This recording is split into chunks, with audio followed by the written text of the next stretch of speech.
បាទហាងម៉ាក់សាឡាញ់កូនសូមស្វាគមន៍បាទទទួលបាន promotion ថ្មីទាក់ទងនឹងតម្លៃចាប់ពី$1 $2 $3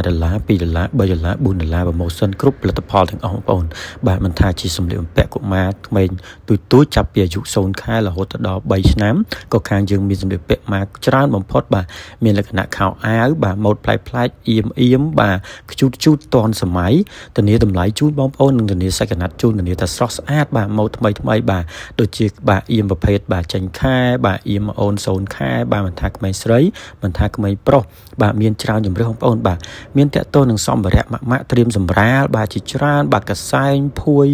បាទមុង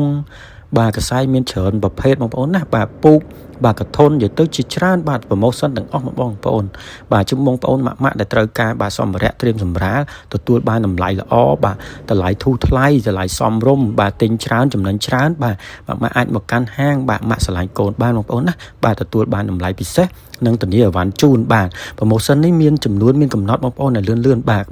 តើតើនឹង promotion របស់យើងបាទគ្រប់ហ្មងបងប្អូនបាទស្អីក៏មានបងប្អូនបាទមិនថាកសែងមិនថាกระดาษសើមបាទមិនថាដបដោះគោបាទមិនថានិយាយទៅគ្រប់មុខតែម្ដងបាទ promotion នេះតម្លៃពិសេសបាទលឿនបងប្អូនអតិថិជនបាទទទួលបានតម្លៃពិសេសពីខាងម៉ាក់ឆ្លាញ់កូនបងប្អូនណាអរគុណច្រើន